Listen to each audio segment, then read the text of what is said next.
আজকের দক্ষিণ এশিয়া যেন একটি জাগ্রত মহাদেশ, যেখানে শুধু আগুন রন্ধন চুলায় নয়, জ্বলছে রাজপথে, দপ্তরে, প্রাসাদে এবং সবচেয়ে গুরুত্বপূর্ণভাবে তরুণদের হৃদয়ে। দক্ষিণ এশিয়ায় দেখা দিয়েছে এক নতুন তরঙ্গ।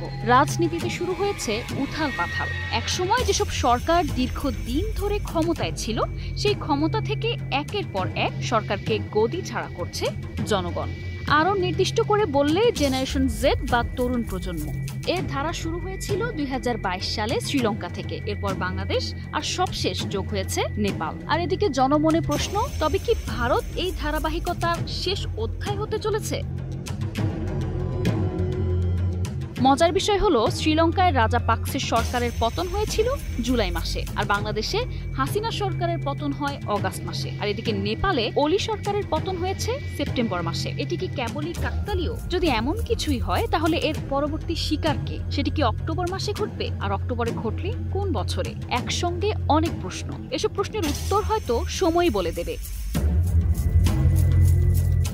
তবে আশ্চর্যজনকভাবে তিনটি দেশেই একটি অদ্ভুত মিল খুঁজে পাওয়া যায়। শাসকের দীর্ঘদিন ক্ষমতায় থাকা, জনগণের জীবনযাত্রার ব্যর্থতা, তরুণ প্রজন্মের আস্থাহীনতা এবং দমন নীতির বিপরীতে বিক্ষোভের বিস্ফোরণ। একই সঙ্গে লক্ষণীয় বিষয় হলো সময়ের ধারাবাহিকতা।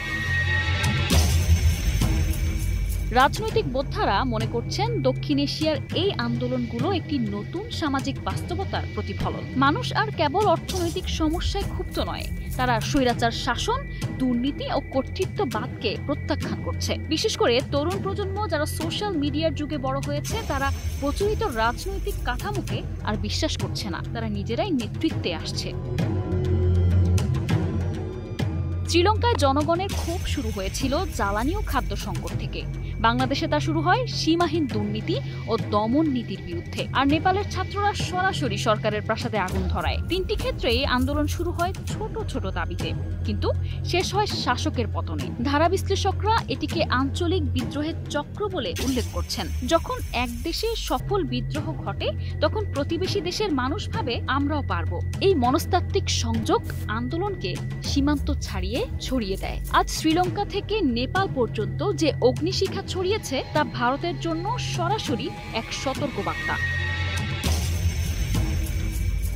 বিশেষজ্ঞরা বলছেন, মোদির চারপাশে তৈরি হওয়া অস্থিরতা কেবল রাজনৈতিক বিরোধিতার বিষয় নয়, বরং বহুমাত্রিক সংকটের প্রতিফলন। কৃষক আন্দোলন ভারতের গ্রামীণ অর্থনীতির ভঙ্গুরতার সামনে নিয়ে এসেছে, সে ক্ষত এখনো শুকায়নি। অন্যদিকে শহরের শিক্ষিত তরুণদের মধ্যে বেকারত্বের হার ভয়াবহ মাত্রায় পৌঁছেছে। এই দুই শ্রেণীর ক্ষোভ একসাথে মিলে গেলে তা এক অপ্রতিরোধ্য আন্দোলনের রূপ নিতে পারে। সংখ্যালঘুদের ওপর ধারাবাহিক নিপীড়ন শুধু দেশের ভেতরে বিভাজন তৈরি করছে না, বরং আন্তর্জাতিক মহলেও ভারতের ভাবমূর্তিকে প্রশ্নবিদ্ধ করছে।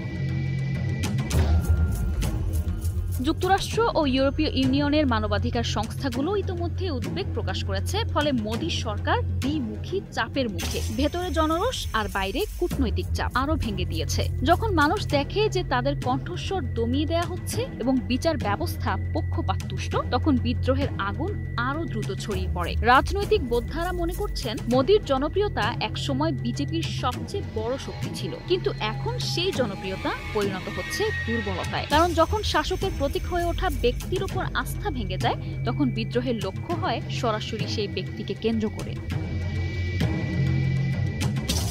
শ্রীলঙ্কা, বাংলাদেশ ও নেপালের সাম্প্রতিক ইতিহাস প্রমাণ করেছে, যেখানে জনগণের আস্থা ভেঙে পড়ে, সেখানেই ক্ষমতাধর শাসকের পতন অনিবার্য। বিশেষ করে জেনারেশন জেড আজকের যুগের সবচেয়ে বড় গেম চেঞ্জার হয়ে উঠেছে। তারা সামাজিক যোগাযোগ মাধ্যমকে হাতিয়ার বানাচ্ছে, আবার সেই মাধ্যম বন্ধ করে দেয়া হলে রাস্তায় নেমে আসছে। স্লোগান দ্রুত ছড়িয়ে পড়ছে, আবার কাঠমান্ডুর আগুনের ছবি আজ ভারতের ক্যাম্পাসে ঘুরছে।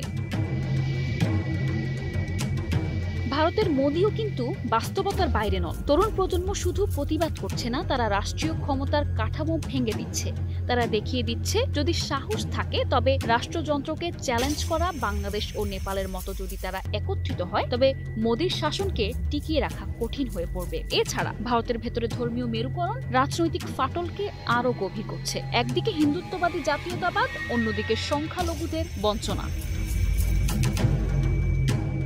বাংলাদেশ, নেপাল ও শ্রীলঙ্কার ঘটনার মধ্যে যদি সত্যিই কোনো প্যাটার্ন লুকিয়ে থাকে, তবে ভারতকে সেই প্যাটার্নের বাইরে ভাবা এক ধরনের আত্মপ্রবঞ্চনা। ইতিহাস বলে শাসকের পতনের আগে সব শাসকই নিজেকে অজেয় ভাবেন, কিন্তু ইতিহাস আবার এটাও বলে যে আগুনের সূত্রপাত হয়েছিল কলম্বোর এক স্টেশন থেকে, তা যদি দিল্লির রাজপথ পর্যন্ত পৌঁছে যায় তবে সেটি কাকতালীয় নয়, বরং একটি অপ্রতিরোধ্য গণসচেতনতার ফল। এখন প্রশ্ন একটাই, এই তরঙ্গ কি থেমে যাবে নাকি আরো তীব্র হবে? দক্ষিণ এশিয়ার রাজনীতির এই নতুন মানচিত্রে পরবর্তী সীমান্তটি কোথায় আঁকা হবে তা সময় বলবে, কিন্তু একটি বিষয় নিশ্চিত, তরুণ প্রজন্মের চোখে আগুন জ্বলছে, আর সে আগুন নিভিয়ে রাখা আর সম্ভব নয়।